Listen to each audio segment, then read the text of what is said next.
Maxim Vasilyev sits under the stark glare of a single hanging bulb, his eyes darting nervously between the interviewer and the floor.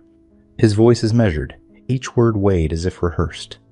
"I didn't have a choice," he begins, his tone carrying the faintest trace of a plea. His story is one of deflection, a tale of a man swept into war against his will. Or so he would have you believe.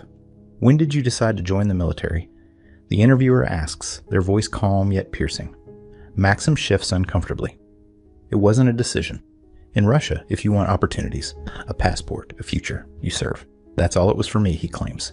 Yet, the simplicity of his explanation feels hollow against the backdrop of the actions he describes. The interviewer doesn't let the moment pass. "And when you crossed into Ukraine, armed and ready, what did you tell yourself then? Was it still about a passport?" Maxim falters, his gaze briefly meeting the interviewer's before retreating. "There were things we were told," he stammers. "Rumors about biolabs, dangerous experiments, threats to our homeland." His words, vague and uncertain, reveal more about the propaganda that shaped him than any real conviction. "But we didn't know for sure," he adds weakly. The room is silent except for the steady hum of the light above. "Did you ever question it?" the interviewer asks, their tone unrelenting. Maxim hesitates, then shakes his head. "There wasn't time for questions. We just followed orders." What follows is a chilling account of his first deployment. Maxim describes entering villages where civilians fled at the sight of soldiers. Buildings crumbled under artillery fire. Fields burned under the weight of war. His voice is detached, recounting these events as though they were scenes from a movie. "We were told to secure the area," he explains. But as the interviewer digs deeper, cracks in his facade begin to show. "You say you didn't pull the trigger," the interviewer presses. "But you were there. You watched. You followed orders. Does that absolve you?" Maxim doesn't respond, his silence louder than any denial. As the conversation continues, darker truths emerge. Maxim tells stories of stolen supplies, soldiers looting homes, and commanders issuing orders without hesitation or remorse. "I didn't agree with everything," he murmurs, but the words ring hollow. The interviewer's voice sharpens. "And yet you stayed. Why didn't you walk away, Maxim?" His response is quiet but telling. "You can't just leave. Not there." His words hang in the air, an acknowledgement of the fear and control that bound him, but also of his complicity. Through Maxim's testimony, two versions of himself come to light. One is the man he wants to be seen as, a victim, powerless and swept up in forces beyond his control. The other is the man who crossed a border with a rifle in hand, willingly becoming part of an invasion. The tension between these two selves defines the story he tries to tell. But the truth is far less forgiving. "We heard things," Maxim says, his voice quieter now. "Rumors about bioweapons, foreign enemies. We thought we were doing the right thing." But the interviewer doesn't relent. "And did those rumors justify the devastation you saw? The lives lost, the families displaced?" Maxim's composure crumbles further. He begins to recount a specific moment, a checkpoint, a family trying to pass, orders given that changed their lives forever. He doesn't detail what happened next, but the silence speaks volumes. The interviewer doesn't let it rest. "Do you think about them, Maxim? The faces you saw, the lives you touched?" The room feels heavier now, the weight of Maxim's actions filling the space. "I didn't want this," he says finally, his voice breaking. "None of us did." But the interviewer's gaze remains steady. "And yet you were there. You stayed. You acted." This is not just the story of a prisoner of war. It's a story of choices, of what it means to follow orders, of what it costs to ignore the voice that says, "This isn't right." Maxim Vasilyev wanted to rewrite his role in history, to cast himself as a victim. But as his words unravel, the truth becomes clear. He was an occupier in an unjust war, complicit in its horrors. Now left to wrestle with the weight of his decisions. Stay with us as we dig deeper into Maxim's story, peeling back the layers of justification and denial to reveal the stark reality of his complicity. Maxim Vasilyev grew up in a small gray town on the outskirts of a sprawling industrial zone.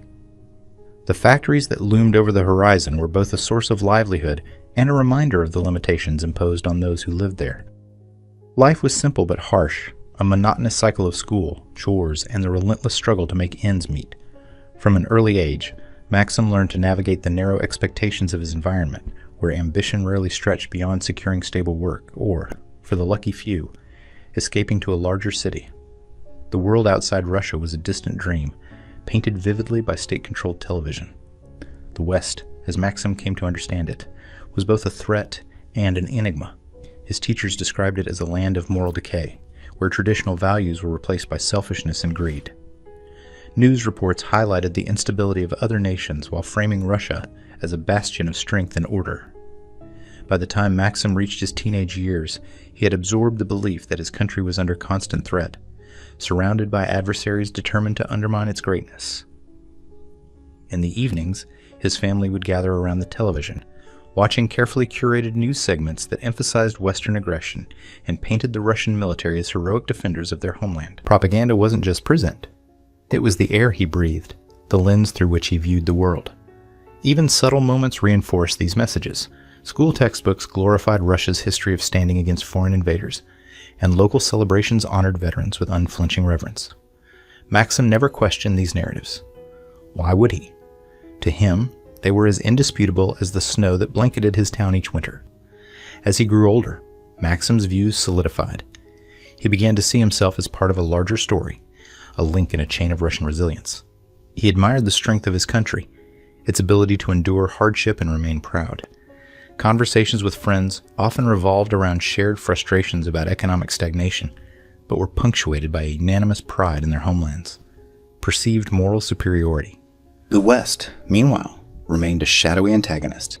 The media portrayed it as both envious of Russia's heritage and eager to exploit its resources. Stories of bioweapons, NATO expansions, and foreign conspiracies played a significant role in shaping Maxim's worldview. He believed these tales, not out of hatred, but because they were all he knew. They explained the hardships of his life, giving them purpose and context. If the West was to blame for Russia's struggles, then his sacrifices were part of a greater battle, one worth enduring.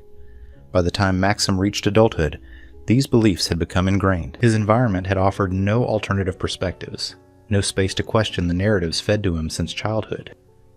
So when the opportunity came to serve his country, Maxim didn't see it as a choice but as a duty. He was stepping into a role preordained by the life he had led, one shaped by propaganda and a tightly controlled version of the truth. Maxim's early life wasn't extraordinary, but it was pivotal in shaping the man he became. A man whose perspective was shaped by a world where questions were silenced and loyalty was equated with blind trust. His story begins here, in a small town where hope was scarce, and belief in the state was all that seemed to matter. This was the foundation of Maxim Vasilyev, a man whose actions would later cast a shadow far beyond the borders of the town he once called home. Maxim's decision to enlist in the military seemed, at first glance, straightforward.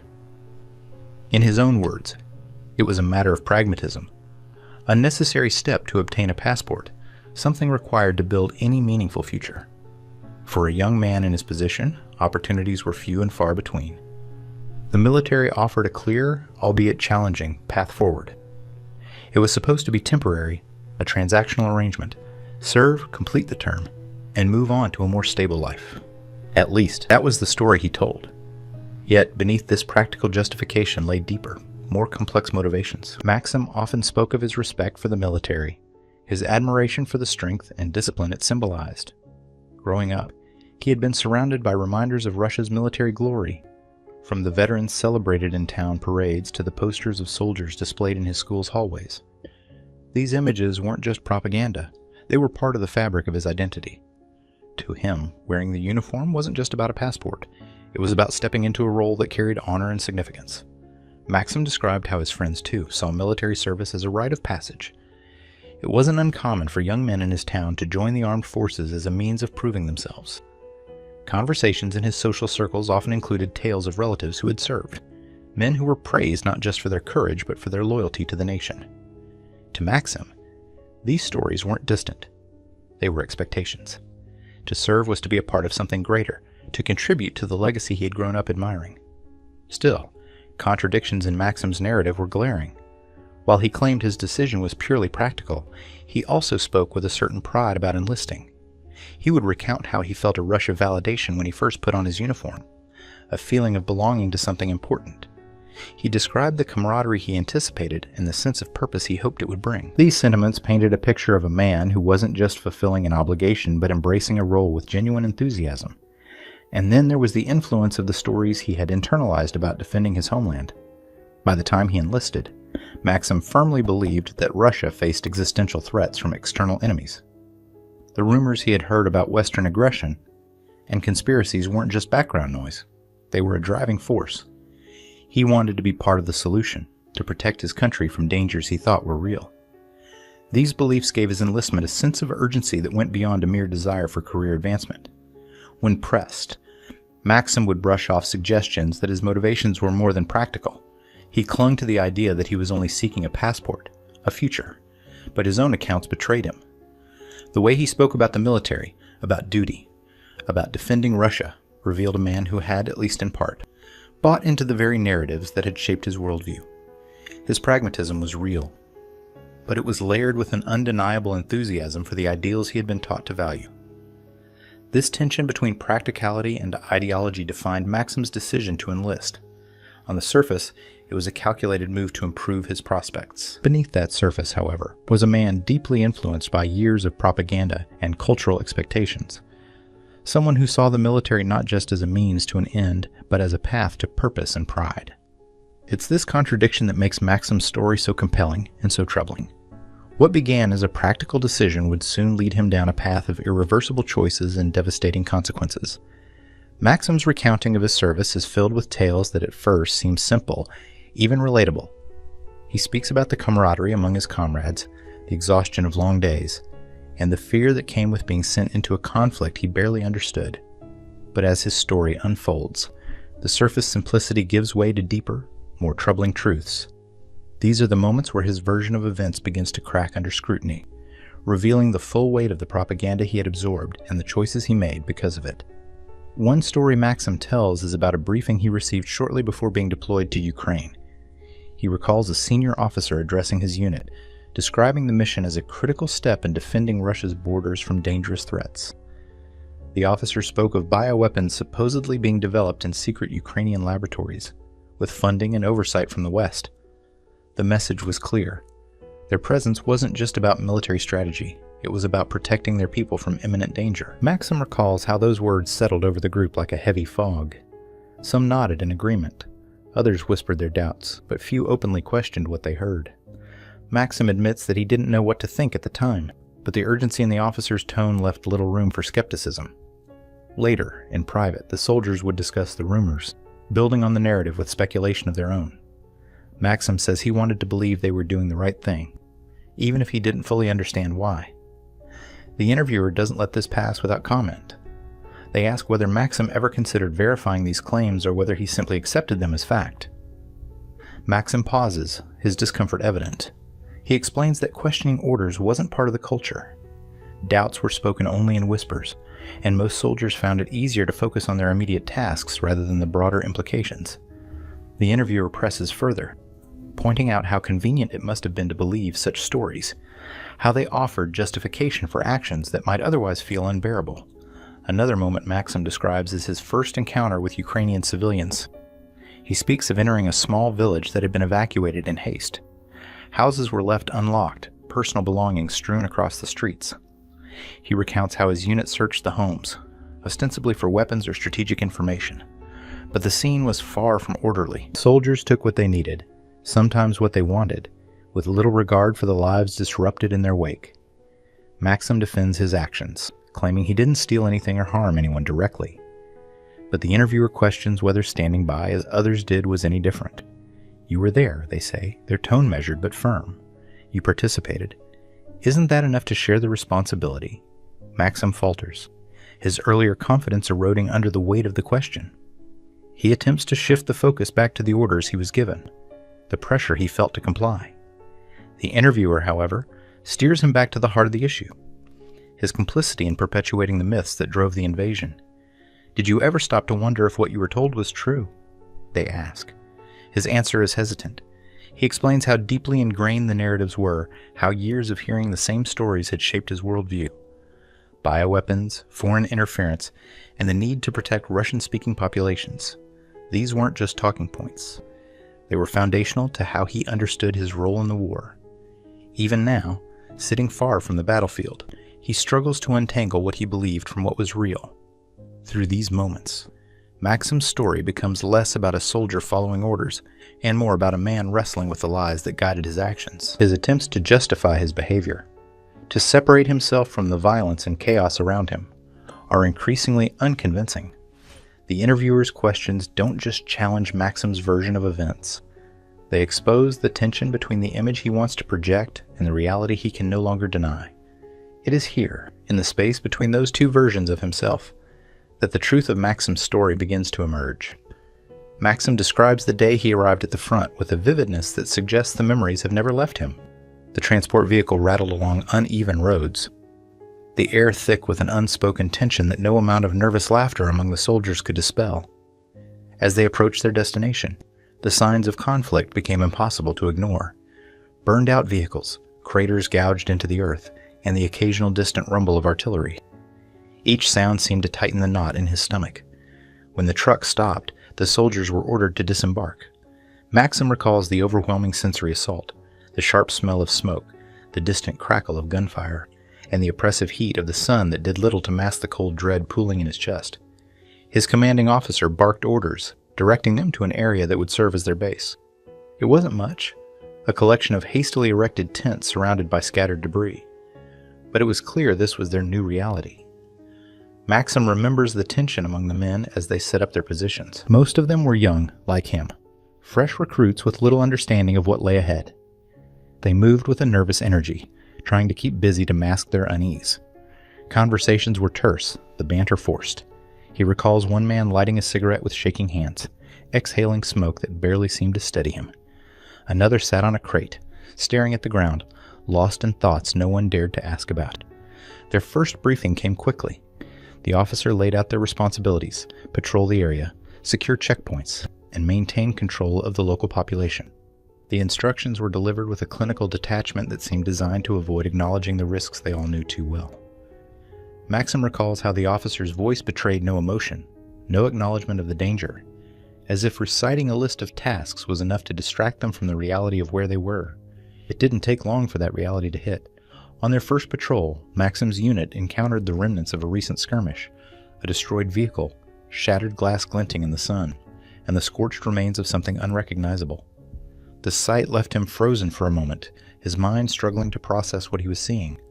One of the more seasoned soldiers, a man with a hardened expression and a voice like gravel, nudged him forward. "Keep moving," the soldier muttered, his tone flat, as if what lay before them wasn't worth a second glance. Maxim's first unsettling moment came not from what he saw, but from what he felt. He describes the creeping realization that no amount of training or propaganda had prepared him for the weight of this place. The fear, the uncertainty, and the overwhelming sense of vulnerability were impossible to ignore. He recalls glancing at the faces of his comrades, searching for reassurance but finding only the same fear reflected back at him. In the quiet moments between orders, the tension settled into their bones. The soldiers spoke in hushed tones, sharing rumors about what lay ahead. Some claimed the enemy was better equipped than they were led to believe. Others shared whispered doubts about the purpose of their mission. But these conversations always ended the same way, with silence, as if voicing their fears too loudly might make them real. Maxim speaks of his first night at the front, a restless battle between exhaustion and the adrenaline that refused to let him sleep. The air was cold, carrying with it the distant echoes of conflict.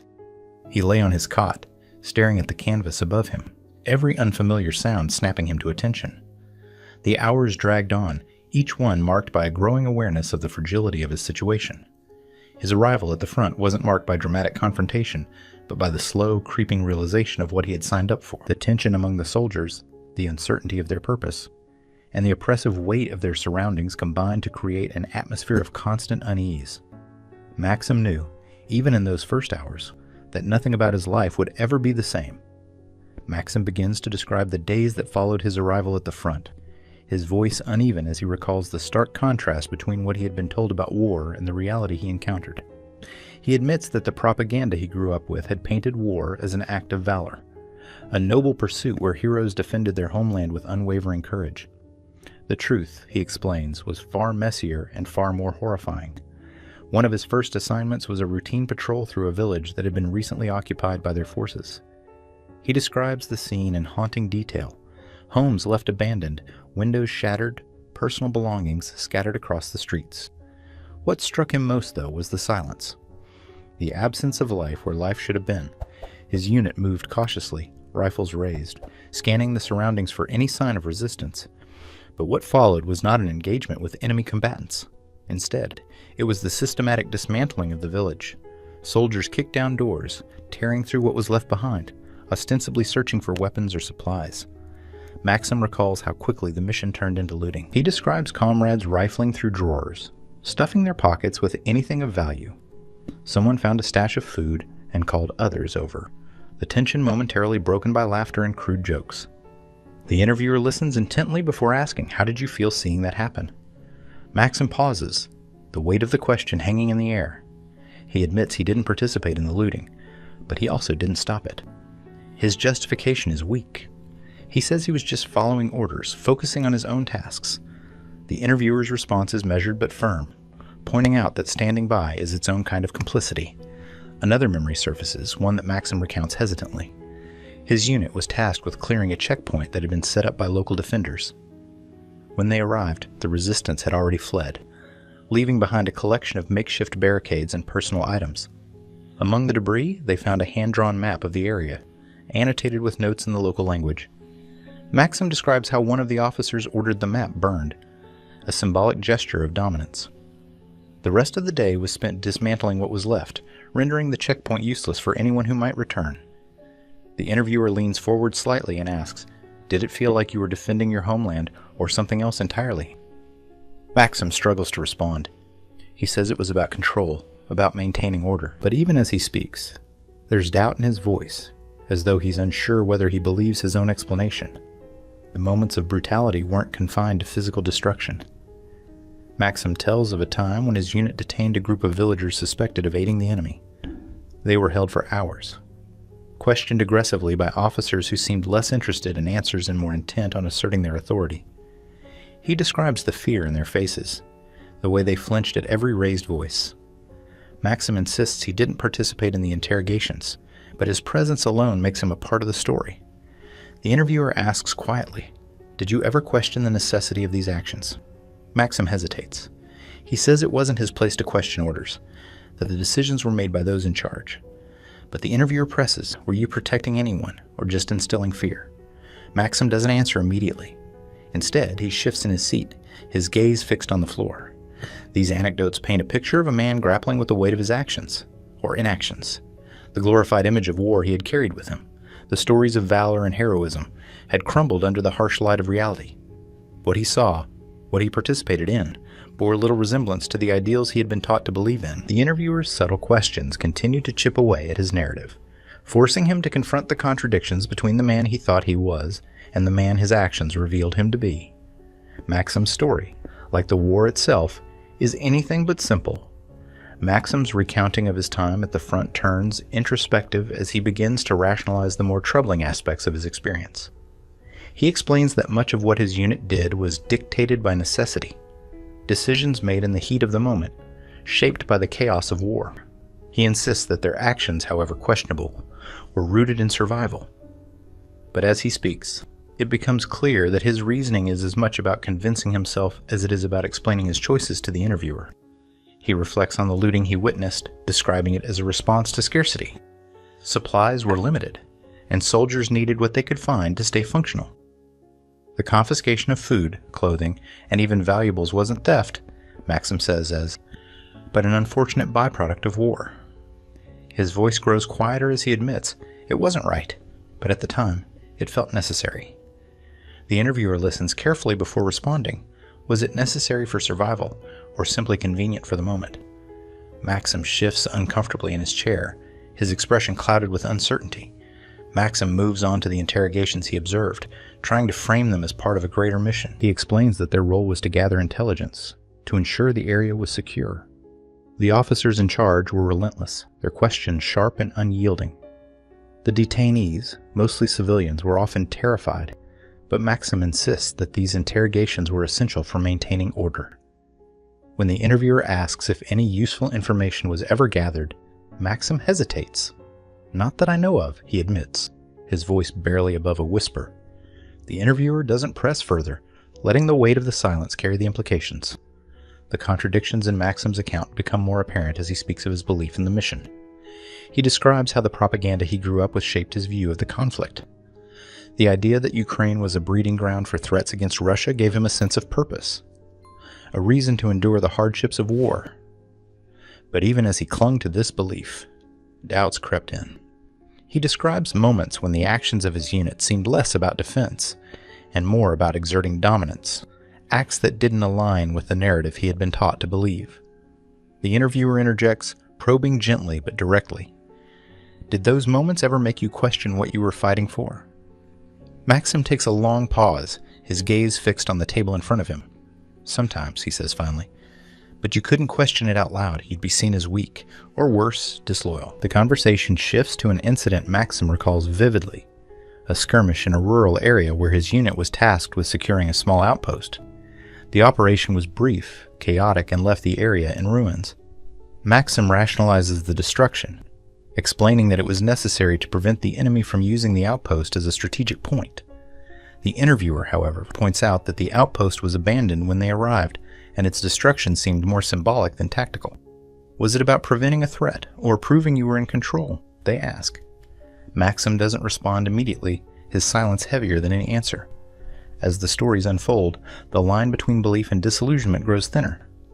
Maxim admits that the reality of what he witnessed often didn't match the ideals he thought he was defending.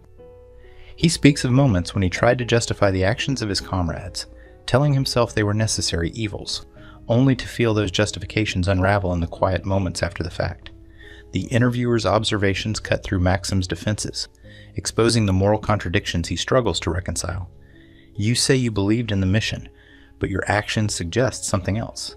Were you defending anything, or just trying to survive? The question lingers in the air, forcing Maxim to confront the duality of his experience, the man he wanted to be versus the man the war revealed. In these reflections, Maxim's story takes on a new depth. His attempts to rationalize his choices only serve to highlight the fractures in his belief system, the tension between loyalty to a narrative and the undeniable truths he encountered on the ground. The thin line between belief and disillusionment is where Maxim now finds himself, unable to fully justify his actions but not yet ready to admit the full weight of his complicity. The interviewer's quiet persistence ensures that this tension remains uncomfortably unresolved. Maxim's voice grows quieter as he begins to recount the incidents of violence and harm he witnessed. His words are deliberate, carefully chosen, as if by softening the edges of the truth, he can lessen its impact. He describes one event in particular, a tense encounter in a small village where his unit had been ordered to root out suspected resistance. It was supposed to be a simple operation, clear the area, search for weapons, and re-establish control. But it quickly spiraled into chaos. He recalls how the unit entered the village with weapons drawn, their presence announced by the barked commands of their officers. Most of the villagers had already fled, but a handful remained, an elderly couple too frail to leave, a young woman clutching a child, and a man who refused to abandon his home. Maxim insists his role was limited, that he stayed toward the back, securing the perimeter. But his voice falters as he describes what followed. One of the soldiers, agitated and impatient, began shouting at the man to leave. The man refused, his voice trembling but resolute. The soldier struck him with the butt of his rifle, the sound of the impact sharp and final. The man crumpled to the ground. Maxim shifts uncomfortably as he recounts this moment, emphasizing that he didn't participate, that he was merely a witness. The interviewer, however, asks quietly, "Did you speak up? Did you do anything to stop it?" Maxim shakes his head. He explains that in the heat of the moment, speaking out wasn't an option. The chain of command was absolute, and defying it would have meant putting himself at risk. "It wasn't my place," he says, though the justification feels thin. Another incident surfaces, one that Maxim struggles to recount. His unit had detained a group of villagers on suspicion of collaborating with the enemy. They were lined up in the square, their hands bound, as officers interrogated them. Maxim describes how the questioning grew increasingly aggressive, the officers shouting louder, their gestures more threatening. When one of the detainees hesitated to answer, a soldier struck him across the face. The others flinched but remained silent. Maxim claims he stayed back, that he avoided direct involvement. But the interviewer presses, "Your presence alone was part of the intimidation, wasn't it?" Maxim hesitates. He tries to deflect, saying he was following orders, doing what he was told. But the interviewer's tone sharpens, pointing out that compliance doesn't erase complicity. You didn't have to strike anyone, but you stood there, a symbol of authority. Do you think they saw you as innocent? Maxim's expression hardens for a moment before softening into something closer to resignation. He doesn't answer directly, instead returning to the narrative he clings to, that he was just a soldier, powerless to change the course of events. He recounts a final story, one that clearly weighs heavily on him. His unit had been ordered to demolish a series of homes near a suspected resistance stronghold. The houses were empty, their occupants long gone, but Maxim recalls the sickening feeling of watching them collapse under the force of explosives. He rationalizes it as a tactical decision, a way to deny the enemy shelter. But the interviewer interrupts, pointing out the human cost. Those weren't just structures, they were homes. Do you think about the lives disrupted by what you did? Maxim exhales deeply, his shoulders sagging. I try not to, he admits. If I thought about everything, I don't think I could keep going. The interviewer's questions linger in the air, quiet but pointed. They don't outright accuse Maxim, but they don't let him escape responsibility either.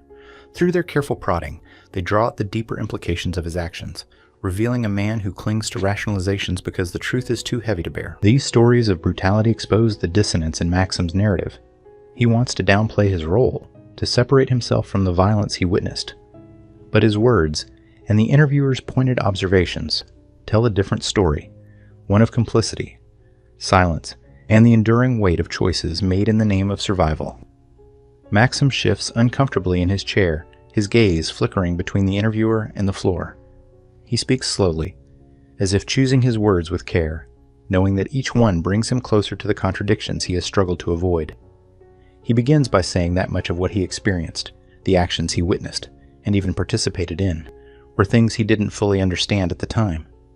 He blames propaganda for distorting his judgment, for planting ideas that justified his presence in Ukraine and framed every act of violence as a necessary step to defend his homeland.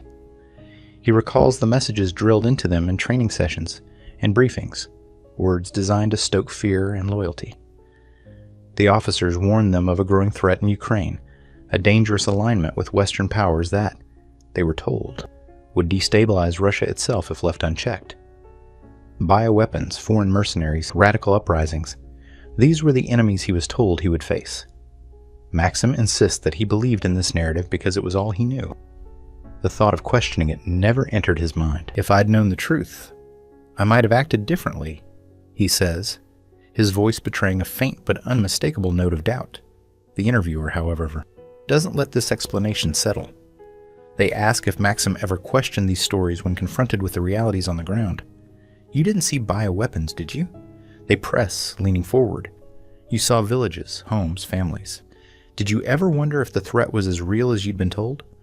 Maxim falters, visibly uncomfortable with the question. He explains that questioning orders wasn't part of his training.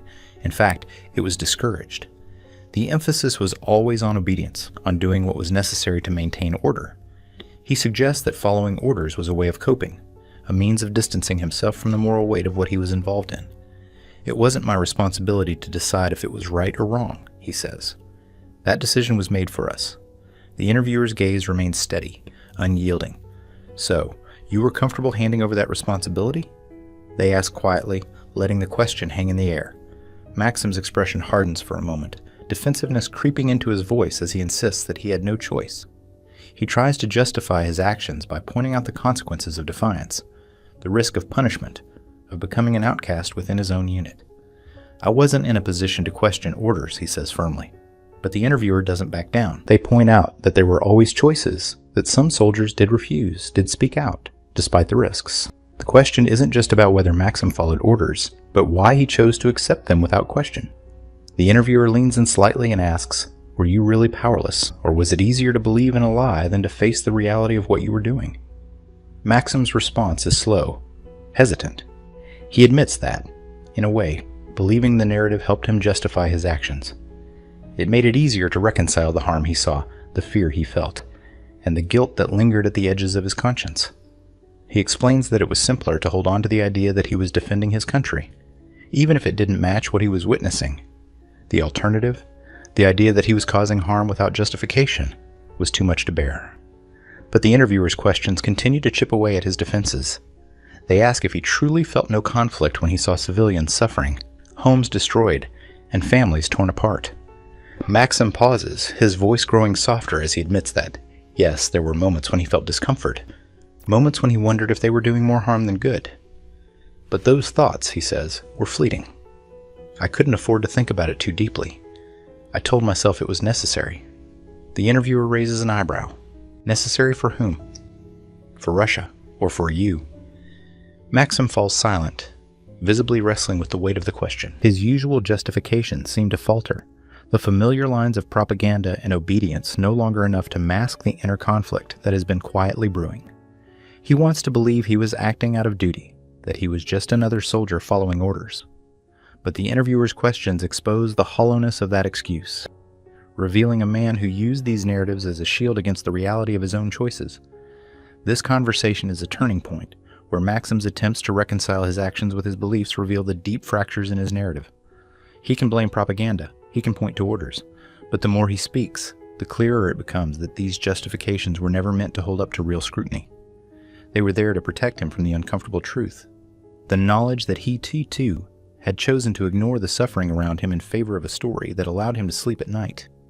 Maxim's face tightens as he describes a moment that clearly haunts him. It was a late afternoon, and his unit had been sent to secure an area on the outskirts of a small town rumored to be a stronghold for local resistance fighters. The air was thick with tension as they approached, weapons drawn, eyes scanning for any sign of movement.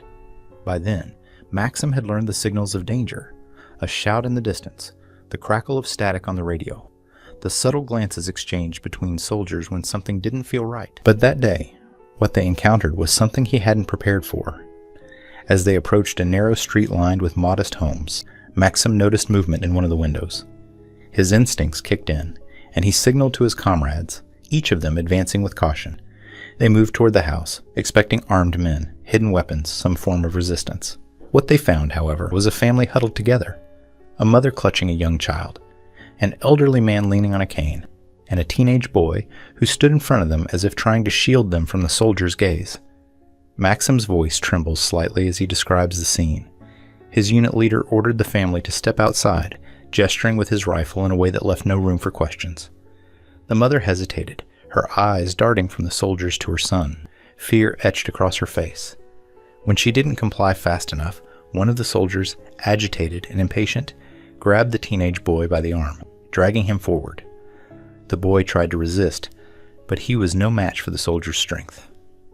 A sharp blow to the back of his head silenced his struggle, and he fell to his knees, stunned. Maxim tries to rationalize his reaction, explaining that he didn't participate, that he stayed a few steps back, unsure of what to do. But the interviewer's silence presses him to continue, forcing him to confront the role he played simply by being there, by doing nothing. He admits that his mind raced with questions, but fear and confusion paralyzed him.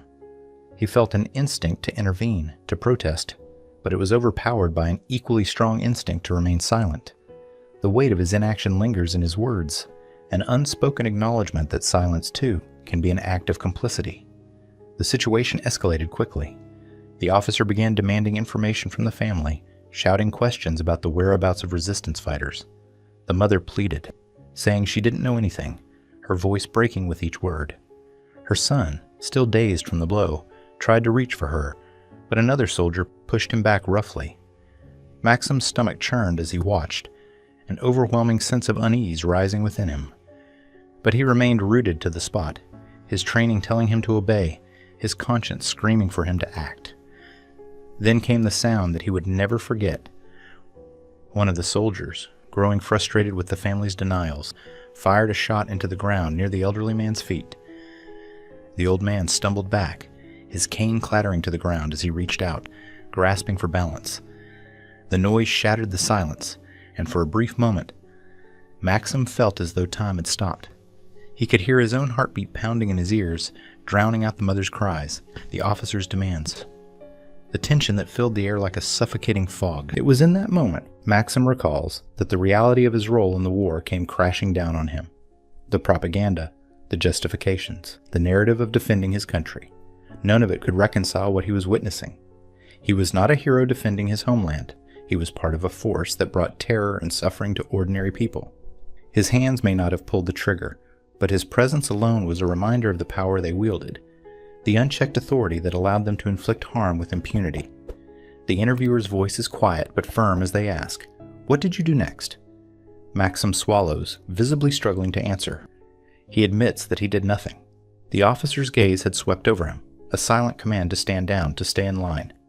In that instant, Maxim made a choice, whether out of fear or obedience, he doesn't know, allowing the scene to unfold without interference, his conscience overridden by the command drilled into him.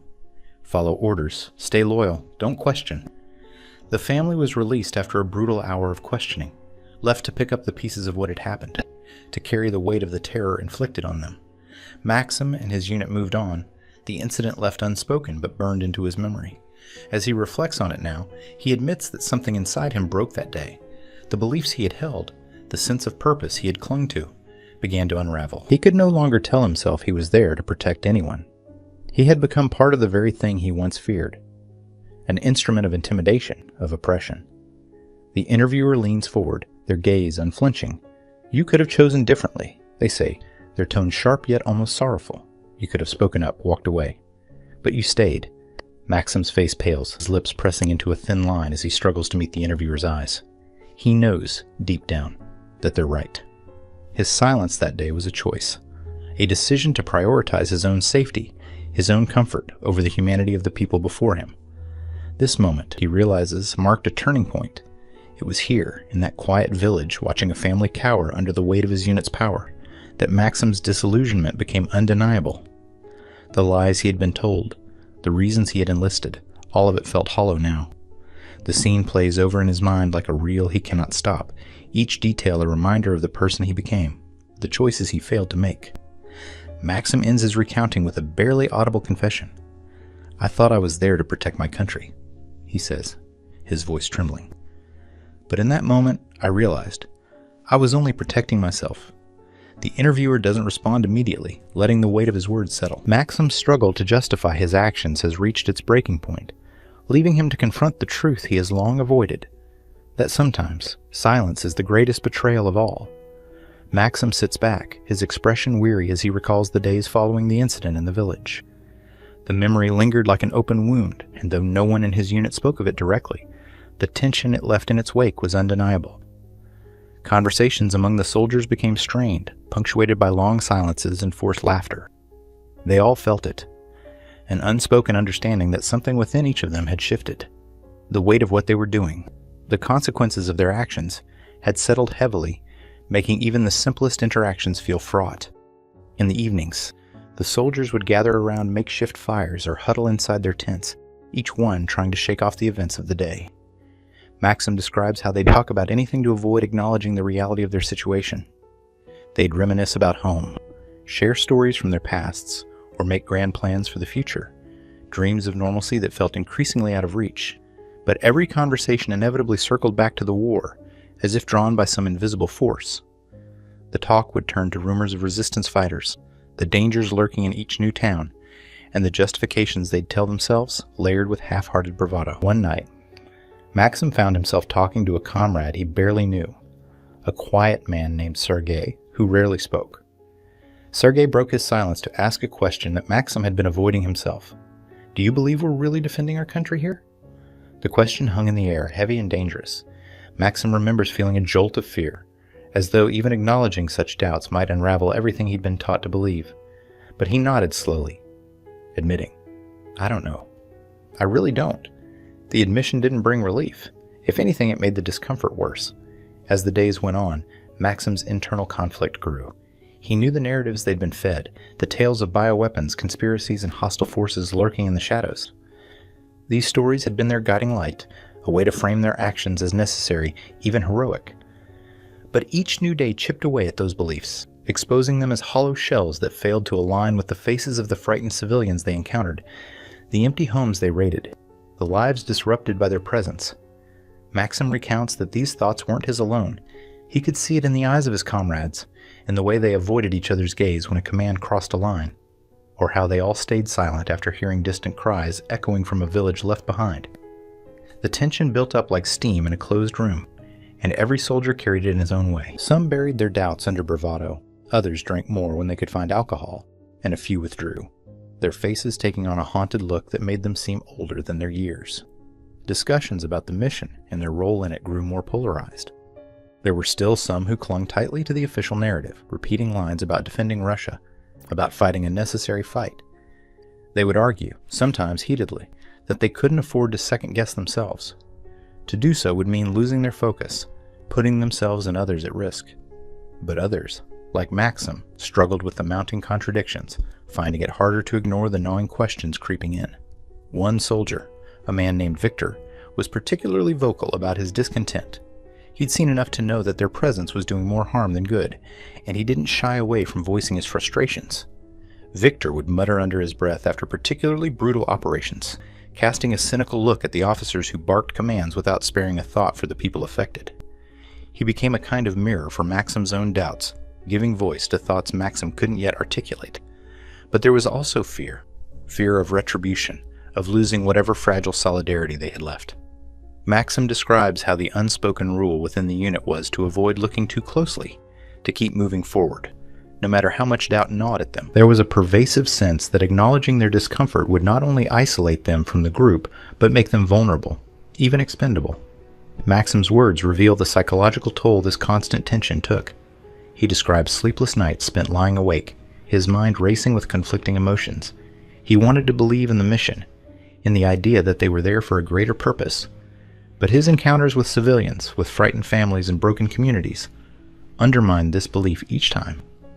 The more he tried to push these thoughts aside, the louder they seemed to echo in his mind, turning even moments of rest into battlegrounds between his duty and his conscience.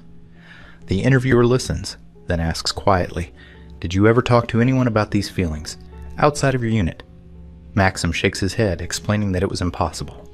They were cut off from the outside world, surrounded only by others who shared their fate, their doubts, and their silence. The isolation amplified his conflict, making it feel as though he were trapped within his own mind, with no escape from the dissonance that grew stronger with every passing day. Looking back, Maxim admits that this internal struggle became one of the hardest parts of his time at the front. It wasn't just the fear of combat, the danger of each mission. It was the constant battle between what he was told to believe and what he knew, in his heart, was happening around him. His loyalty, his duty, and his humanity were constantly at odds, and each day chipped away at whatever resolve he had left. In the end, Maxim confesses it was this tension, this inability to reconcile his actions with his beliefs, that would haunt him long after he left the battlefield. Maxim leans forward slightly, his hands clasped together as he begins to explain what he calls the circumstances of his actions. He starts by describing the immense pressure he felt as a soldier, pressure to follow orders, to fit into the unit, to avoid drawing attention to himself. His tone becomes defensive as he argues that his choices weren't really choices at all. He had no control, he insists, and the weight of responsibility lay squarely on the shoulders of those above him. He describes how orders were given in clipped, emotionless commands, often without explanation. "You don't ask why," he says, shaking his head. "You just do it." Maxim recounts moments when his unit was instructed to clear villages or search homes, directives delivered with such efficiency that questioning them felt almost unthinkable. He claims these missions were simply part of the job, part of what was expected of him as a soldier. He tries to frame himself as a cog in a machine, a piece of a system far too large for any one person to challenge. The interviewer listens carefully, then interjects with a measured tone. "But you still had choices, didn't you?" Maxim looks up, surprised by the question. The interviewer continues, pointing out that even in the most rigid hierarchies, individuals have moments of agency, opportunities to resist or step away. Wasn't there a part of you that questioned what you were doing? Maxim's response is slow, hesitant. He admits that doubts crept in occasionally, but he dismisses them as fleeting, quickly swallowed by the reality of his circumstances.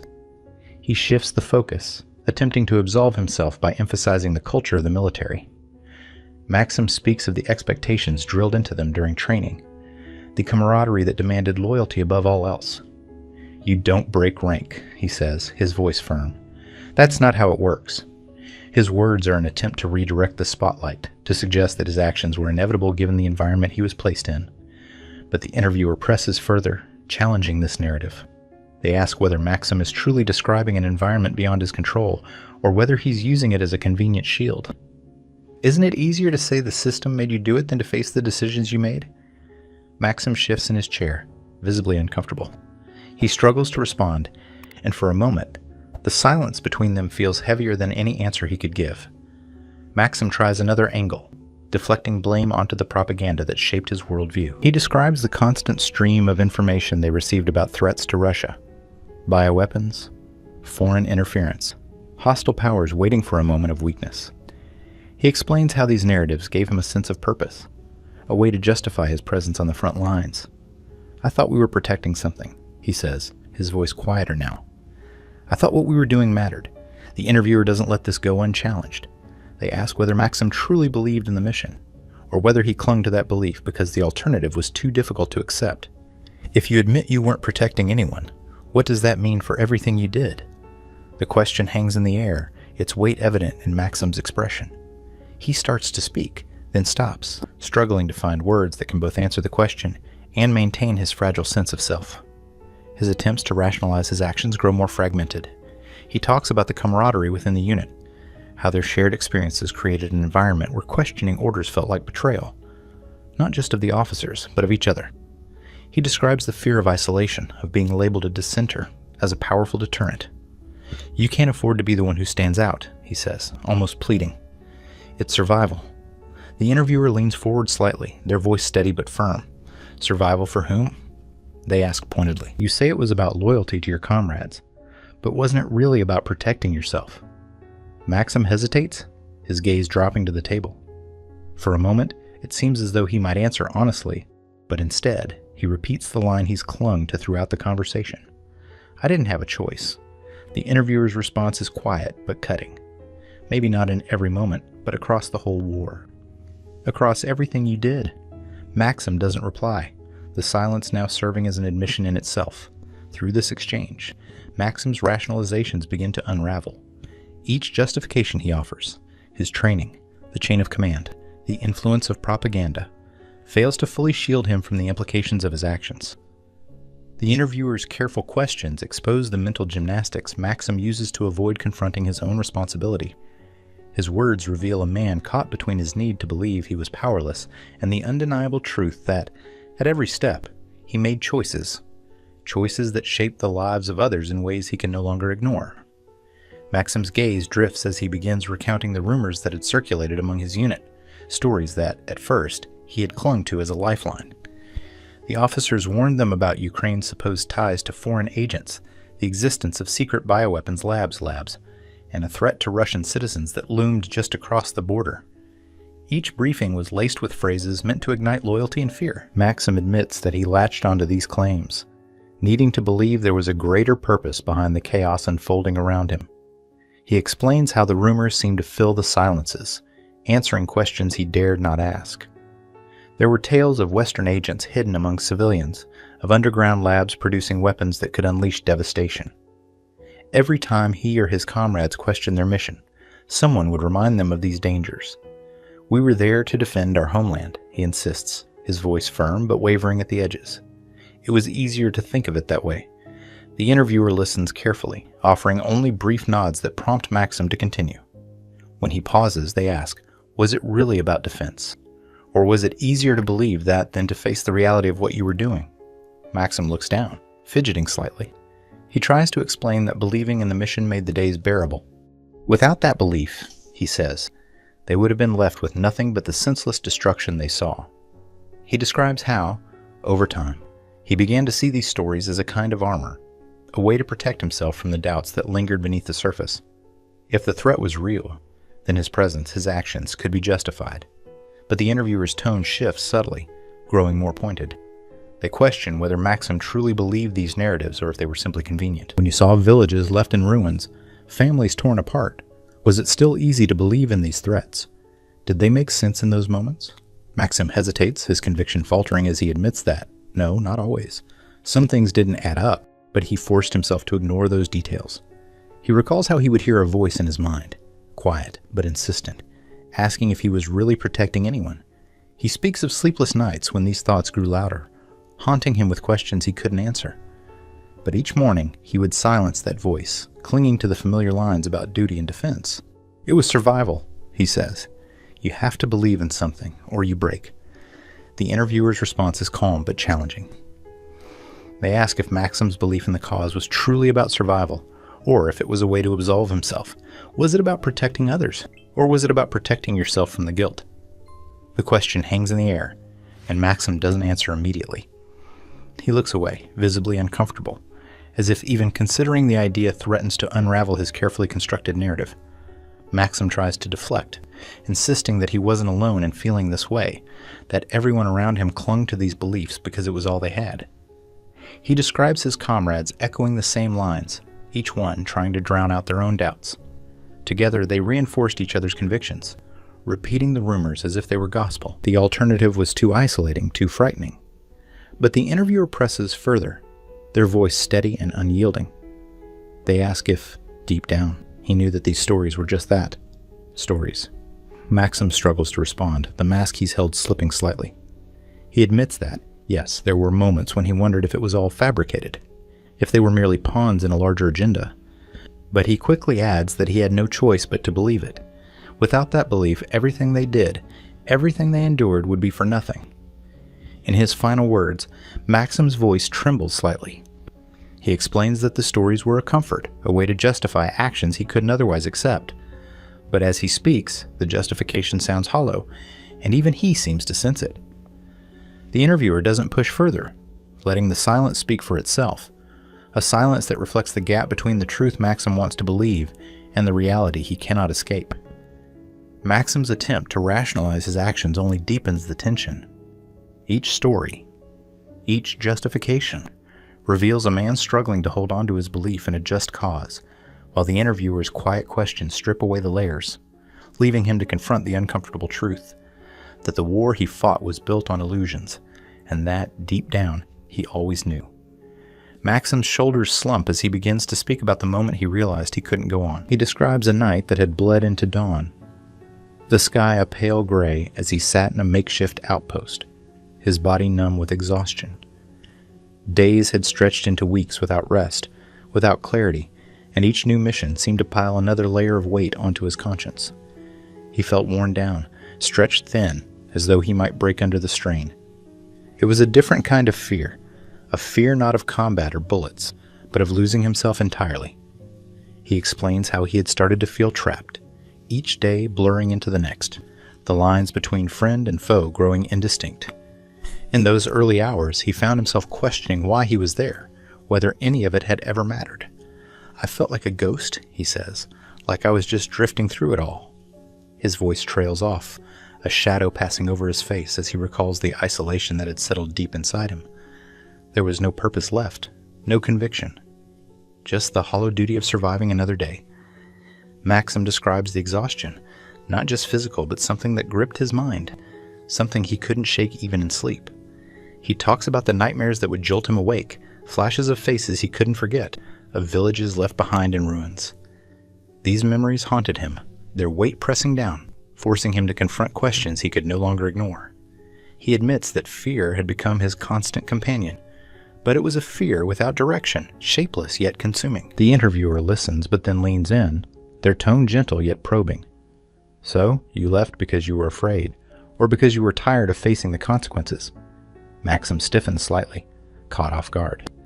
He stammers for a moment before insisting that he couldn't handle the demands any longer, that he was simply pushed past his breaking point. But his words sound hollow, as if he's reciting them more to himself than to the interviewer. The interviewer doesn't let the moment pass. They ask if, deep down, leaving was a way to escape the guilt rather than the danger. After all, Maxim had faced combat before, endured the hardships of frontline duty. What made this moment different? Maxim's face tightens, and he admits that he was starting to question the mission more intensely, that each new operation made him feel increasingly like an outsider within his own unit. But he clings to the idea that it was the exhaustion, the overwhelming fatigue, that finally drove him to leave. The interviewer challenges him again, their tone sharpening as they suggest that perhaps it wasn't just physical exhaustion. Wasn't it also the moral weight of what you were doing, the interviewer asks, that became unbearable? And Maxim shifts uncomfortably, his gaze fixed downward. He tries to argue that he simply couldn't take the physical demands anymore, that he wasn't abandoning the mission, just stepping back for his own survival. But the interviewer's words chip away at his defenses, exposing the unspoken truths buried beneath. They press him on whether he left because he finally recognized that what he was part of couldn't be justified, that his loyalty had turned to disillusionment.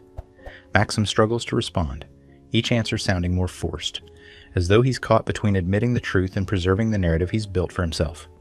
Finally, his voice softens. "I didn't know what I was fighting for anymore," he says, almost to himself. The interviewer watches him, their silence a quiet encouragement to continue. He describes how he started to feel as though he was on the wrong side of something he couldn't fully understand, a pawn in a game that had stripped him of the ideals he once thought he held. In the end, Maxim admits that perhaps leaving was as much about escaping himself as it was about escaping the front. The guilt, the fear, the exhaustion, they all blurred together, creating a storm he could no longer weather. He realizes now that he was driven less by physical fatigue and more by a deep sense of moral collapse, an unraveling of the identity he once clung to.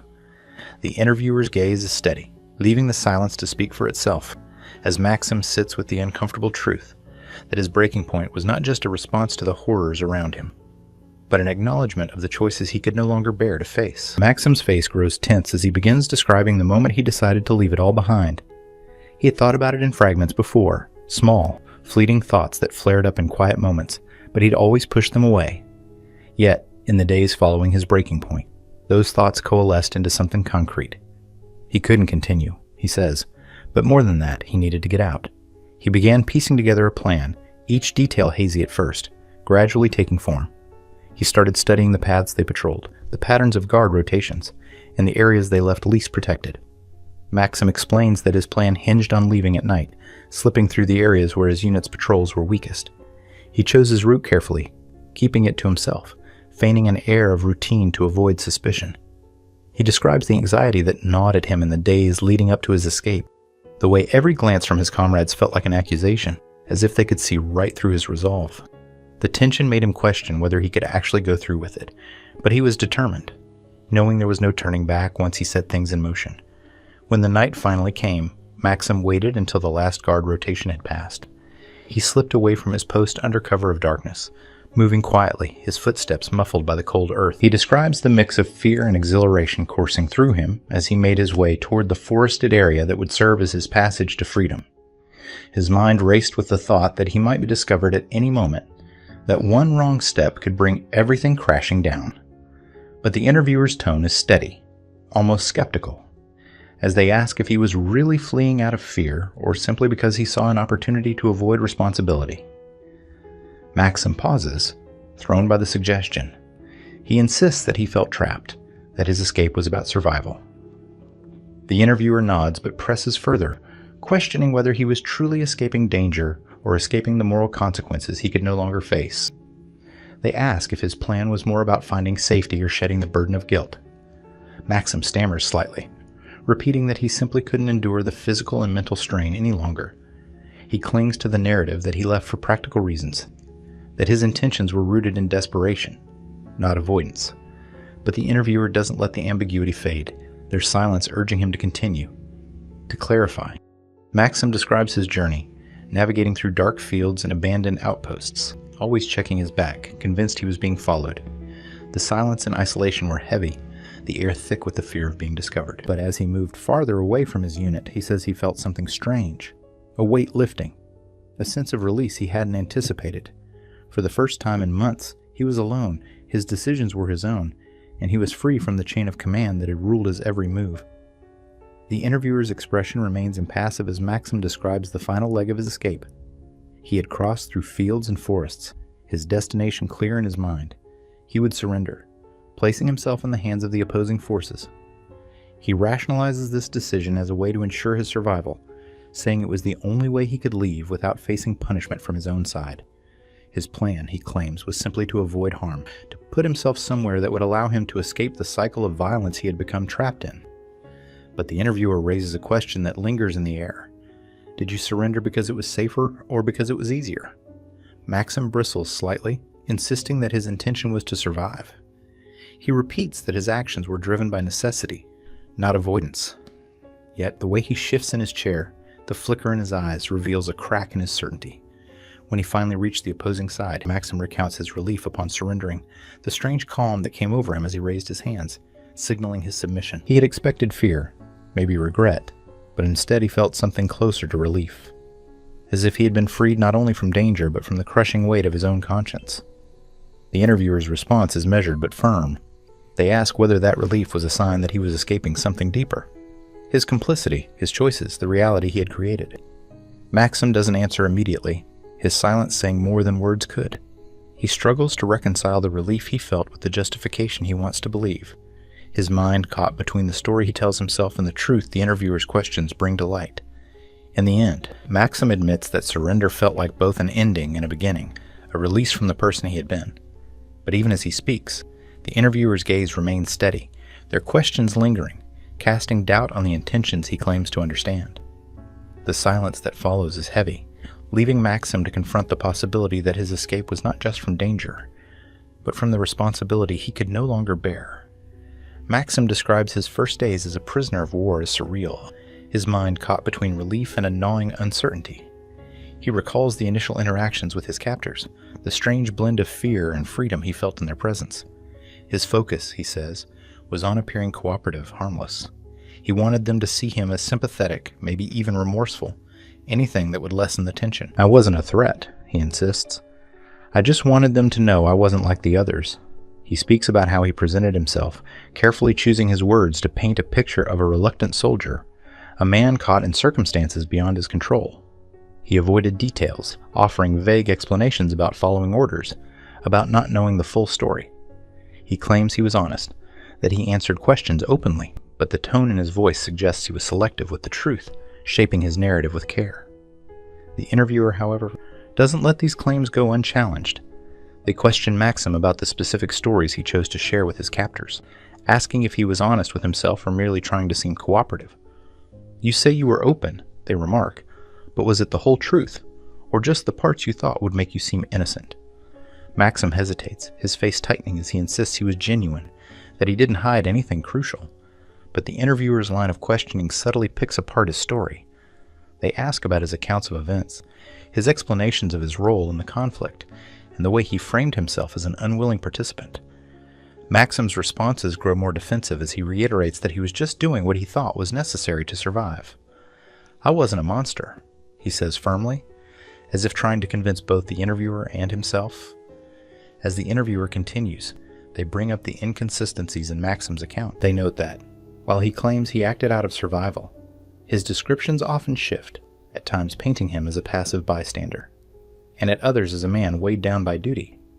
They ask how he can reconcile his portrayal as a reluctant soldier with the more assertive actions he took, the moments he chose to stay silent when his conscience may have told him otherwise. Maxim struggles to respond, his narrative beginning to unravel under the interviewer's scrutiny. He explains that he wasn't trying to deceive anyone, that he was simply overwhelmed. But the interviewer presses further, asking why, if he truly felt remorse, he hadn't spoken up sooner, before he became a prisoner. "Why is it only now," the interviewer asks, "that you found the courage to tell this version of events?" He pauses, visibly flustered, as he admits that being a prisoner has changed his perspective, that it's given him time to reflect. His tone grows softer as he describes the solitude of captivity, the long hours spent with only his thoughts as company. He says it was during those quiet moments that he began to confront his own actions, to see the contradictions and the justifications he had once clung to. But even as he speaks, there's a tension in his voice, as if he's still wrestling with what's true and what's convenient. The interviewer, however, isn't entirely convinced. They ask whether Maxim's self-reflection is genuine or merely a performance, a way to appear remorseful without fully acknowledging his role. Was this change really about facing the truth, or was it about avoiding punishment? Maxim insists that he's sincere, that his remorse is real. But his words ring hollow, each answer sounding more like a defense than a confession. He tries to emphasize his innocence, describing himself as a man misled, caught in a system that used him as a pawn. But the interviewer's questions subtly dismantle this image, highlighting the choices he made along the way, the moments he could have resisted, spoken out, or walked away. They remind him of the people affected by his actions, the civilians left with the scars of his presence, and ask if he ever truly considered their suffering. Maxim's response is hesitant, his confidence wavering. He mutters that he didn't fully understand the impact of his actions at the time, that he was focused on survival. But the interviewer presses, asking if survival justifies silence, if desperation absolves him of the responsibility he now claims to feel. The question lingers, casting a shadow over his narrative, revealing the inconsistencies he can no longer hide. In the end, Maxim's attempts to portray himself as sympathetic, as a man with regrets, fall short under the weight of the interviewer's questions. His story is riddled with contradictions, his remorse tempered by self-preservation. As he sits across from the interviewer, he realizes that the image he tried to create, a victim, a reluctant soldier, is slipping away, leaving him with the uncomfortable truth that no matter how he frames his past, the choices he made are now laid bare for both him and his captors to see. Maxim sighs deeply, his gaze fixed on the floor as he begins his familiar defense. He claims he was just following orders, that the directives came down with such authority and clarity that questioning them felt impossible. His tone grows defensive, almost weary, as if he's had to explain this too many times before. "I wasn't in a position to make decisions," he insists. "My job was to follow instructions, to keep my head down and do what I was told." He recalls how orders were delivered in precise, no-nonsense terms. There was a structure, he says, a chain of command that left little room for interpretation. When an officer instructed them to clear a village, search homes, or secure checkpoints, they followed. To him, it was all part of a process, something larger than himself. He explains that he wasn't meant to understand the broader strategy or question its morality. "I was just a soldier," he says, a hint of frustration in his voice. "I didn't know the full picture." The interviewer's response is calm, almost disbelieving. They ask, "Do you really believe that absolves you?" Their tone is measured, free from accusation but laden with skepticism. They point out that soldiers always have choices, even in the face of orders. "Did you ever stop and ask yourself if what you were doing was right?" Maxim shifts uncomfortably, his expression hardening as he tries to hold his ground. He says that questioning orders in his position would have been unthinkable, that the consequences for dissent were severe. There was no space for doubts, he insists. Any sign of hesitation would have isolated him from his comrades, put him at odds with the authority that controlled their lives. "You can't afford to question things," he repeats, his voice carrying a mix of defiance and desperation. But the interviewer doesn't relent. They point out that by claiming ignorance or obedience, he's shifting responsibility onto others. They ask if that's truly fair, if he really believes he had no part in what happened. The question lingers, and Maxim's frustration gives way to uncertainty. He starts to explain that it wasn't about choice, that it was survival. But even as he speaks, the words seem to lose conviction, as though he's realizing the weakness in his own defense. The interviewer raises another question. "Did you ever wonder about the people affected by your orders? The civilians, the families, the ones left behind in the wake of your actions?" Maxim hesitates, visibly struggling to answer. He admits that he saw things he didn't agree with, moments that unsettled him, but he quickly adds that he didn't have the power to stop them, that he was bound by duty, by loyalty to his unit. "My job wasn't to think," he mutters. "It was to act." The interviewer's response is calm but piercing. They ask, and does acting without thinking absolve you, or does it make you just as responsible?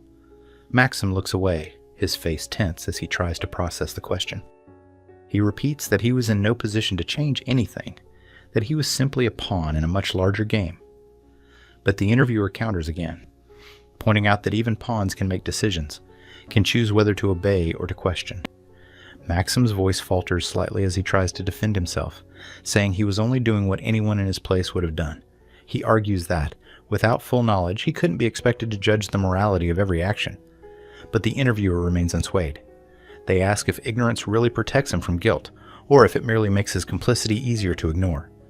Maxim's response grows quiet, the force behind his words fading as he struggles to reconcile his need to defend himself with the truths the interviewer's questions reveal. By the end of the exchange, Maxim's defense feels fragile, his rationalizations beginning to crumble under the interviewer's quiet but persistent scrutiny.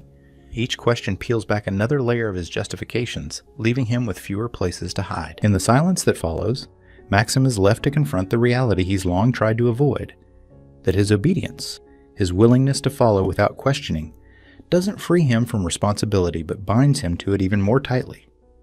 Maxim shifts in his seat, his defense is visibly wearing thin as the interviewer begins to probe more deeply, pointing out contradictions that have surfaced throughout the conversation. The interviewer's tone remains calm, but there's a relentless clarity to their words, each question slicing through Maxim's explanations with precision. They start by referencing Maxim's repeated claim that he was just following orders, trapped in a system he couldn't control. You said earlier, the interviewer begins, that you didn't know the full picture, that you were just doing your job. But you also mentioned moments where you felt unsettled, where you saw things that didn't sit right with you. How do you reconcile that? If you felt that something was wrong, why didn't you question it? Maxim looks down, his jaw tightening. He mumbles that it wasn't his place, that stepping out of line would have meant risking everything. I didn't have a choice, he insists. I had to go along with it.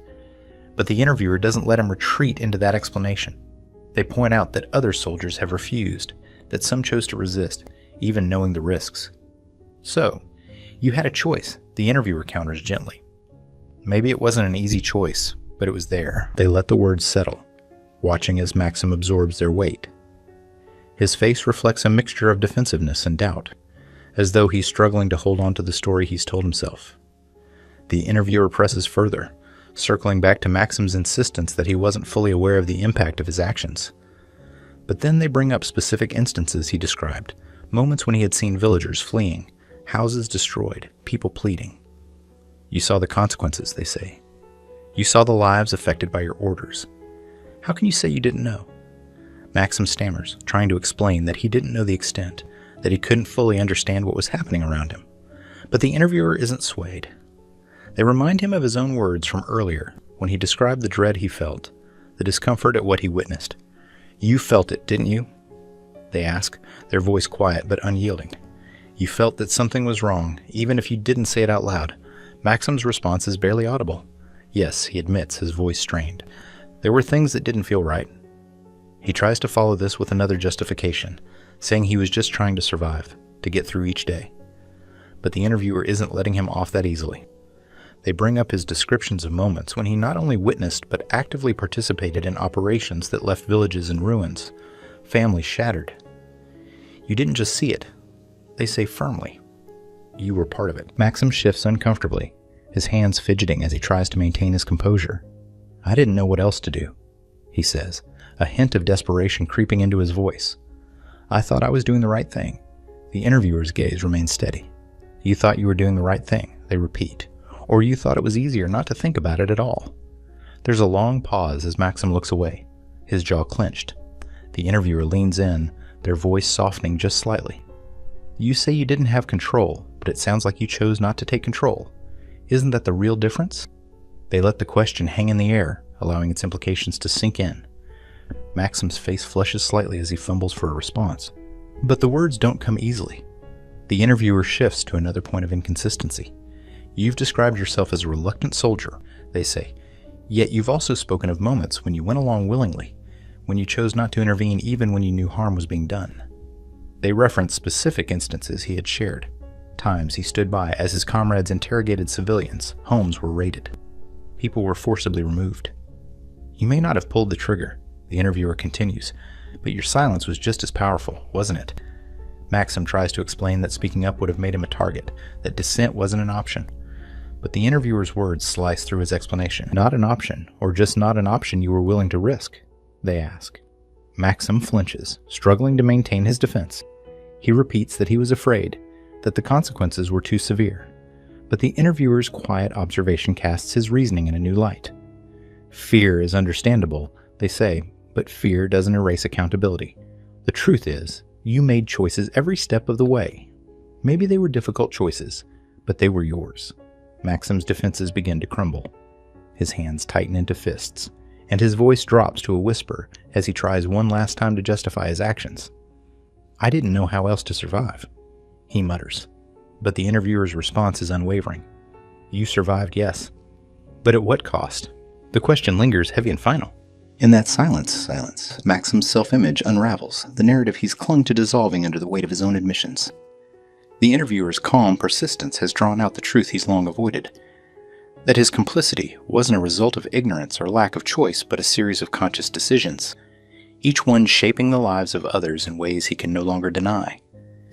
Maxim's posture sinks, his shoulders weighed down as the interviewer's questions linger, the echoes of his own admissions pressing on him like an unbearable weight. His gaze shifts nervously, his fingers tapping against the chair, and for a moment, it's clear he feels cornered, not by the interviewer, but by the truth he can no longer evade. Each defense he's clung to, every justification he's tried to wield as a shield, has been stripped away, leaving him face to face with the raw reality of his actions. The interviewer pauses, letting the silence stretch, as if giving Maxim space to fill it with the words he's yet to find. But there's nothing left to say that would lessen the gravity of what he now sees. No simple phrases or explanations that could diminish the consequences of his choices. He looks up, meeting the interviewer's gaze, his eyes carrying a mixture of fear and pleading, as though searching for a way to rewrite his story, a path to redemption that doesn't require him to confront the full depth of his responsibility.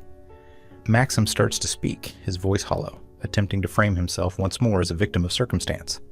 He talks about the pressures, the orders, the environment that shaped him.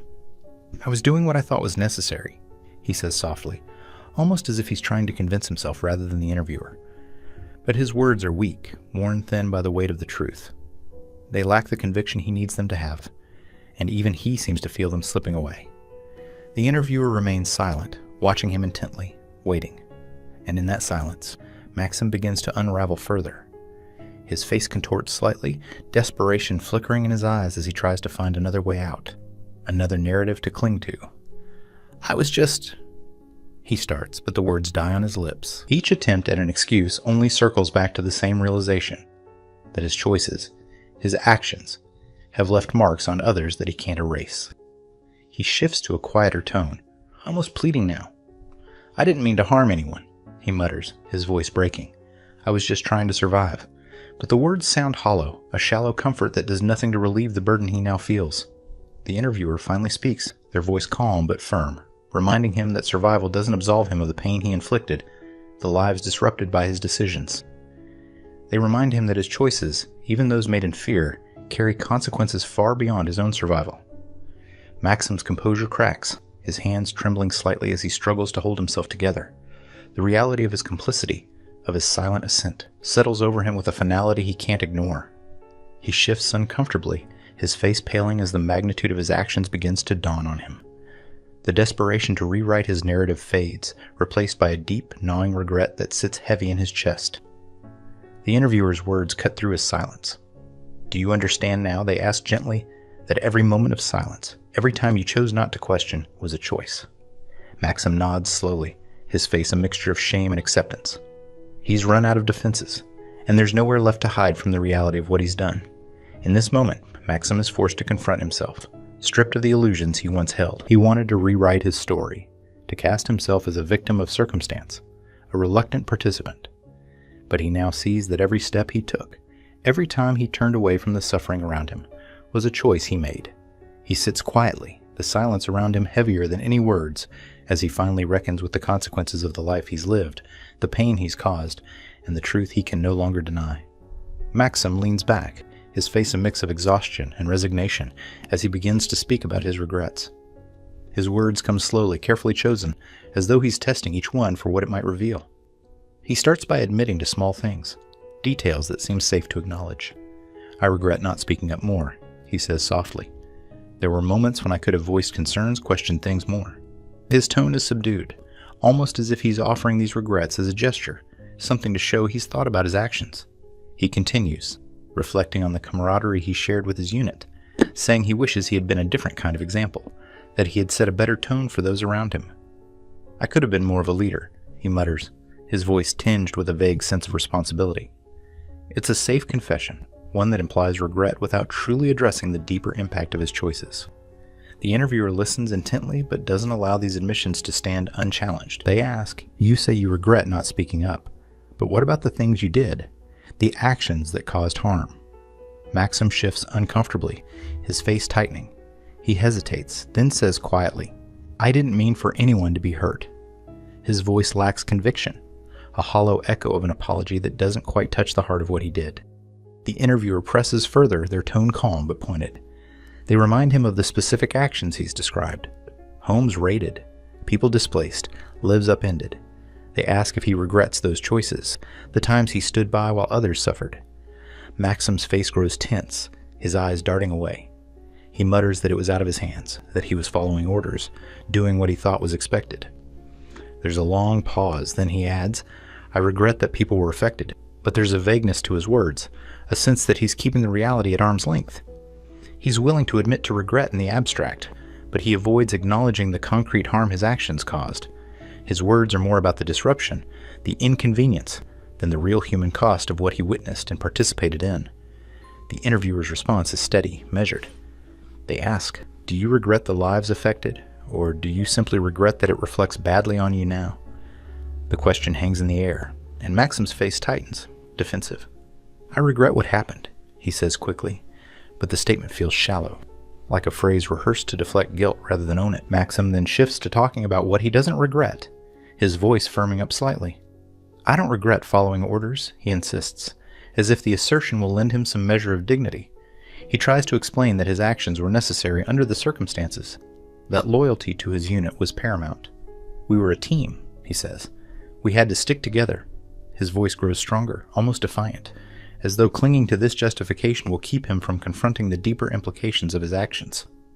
But the interviewer's calm gaze remains unyielding. They suggest that Maxim's loyalty to his comrades may have come at the cost of his humanity, that his commitment to the group allowed him to ignore the pain inflicted on others.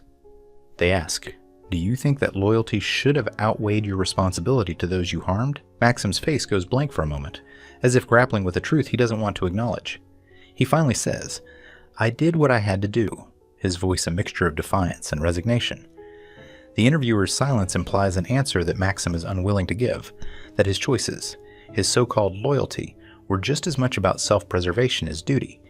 In the end, Maxim's reflections reveal a man struggling to own his past, offering small, manageable regrets while avoiding the deeper accountability that lies just beneath the surface. The interviewer's questions, however, reveal a different reality. A reality where regret is not simply about failing to question orders, but about the lives altered by his silence and his choices. As Maxim finishes, it's clear he remains unwilling, or perhaps unable, to fully confront the weight of what he's done, clinging instead to shallow regrets that allow him to keep the hardest truths at bay. Maxim's voice grows quieter, almost resigned, as he shifts toward what he seems to hope will be his final defense. He starts to speak about the toll the war has taken on him personally, the sleepless nights, the guilt he claims to carry, the isolation he's felt since becoming a prisoner. His tone shifts toward self-pity, framing himself as a man scarred and broken by the experiences he endured. "I've paid for my mistakes," he says softly, his gaze distant. "I'm not the same person I was. I live with this every day." He pauses, letting his words hang in the air as though expecting sympathy, or, at the very least, understanding. His expression is one of quiet suffering, crafted to elicit a sense of remorse, as if by acknowledging his hardships, he can soften the judgment against him. "I know what I did was wrong," he continues, his voice barely above a whisper, "and I'm sorry for any pain I caused." His apology is broad, vague, as though he's addressing an audience he hopes won't ask for specifics. The interviewer remains silent for a moment, observing him with an intensity that seems to unsettle Maxim. Then, with a steady, unyielding tone, they ask, "Are you sorry for the pain you caused, or are you simply sorry that you're facing the consequences now?" Maxim's face falters, his practiced expression slipping as he stumbles for a response.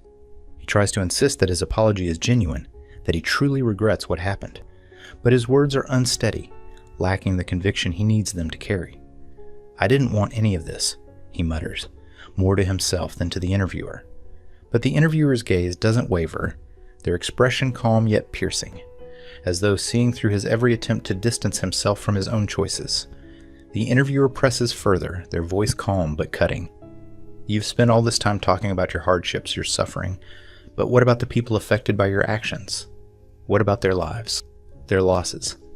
Have you ever thought about what it means for them to live with the consequences of your choices?" Maxim stares at the floor, his face pale, visibly uncomfortable with the question. He hesitates, struggling to find words that would sound sincere, but the silence between them grows heavier with each passing second. In one last effort, Maxim raises his head, his voice thick with frustration and fatigue. "I was just trying to survive," he says, almost pleading. "I did what I thought I had to do." His tone is laced with desperation, as though clinging to this justification might somehow redeem him. But the interviewer's steady gaze doesn't soften, and the question remains unanswered, lingering, uncomfortably present, a reminder of the reality Maxim can't escape. The interviewer's final words are quiet, almost compassionate, but their meaning is sharp. Survival is understandable, they say gently, but survival doesn't absolve you of responsibility.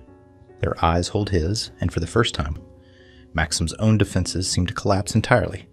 The weight of his choices, the impact of his actions, presses on him with a clarity he can no longer ignore. As the silence stretches out, Maxim's final attempt at self-justification fades, leaving him exposed, stripped of the narrative he's constructed to protect himself. In that moment, he seems smaller, his excuses and justifications falling away, leaving only a man forced to confront the harsh truth of his own actions. Actions he can neither fully defend nor undo. The interviewer pauses, looking at Maxim with a measured intensity, as if searching for a final thread in his story. Their tone softens, yet there's a gravity to their words that fills the room. They start to summarize Maxim's account. Not just the details he shared, but the story behind them, the attempts at justification, the rationalizations, the carefully crafted expressions of regret that hint at more than he's willing to fully confront. You speak of survival.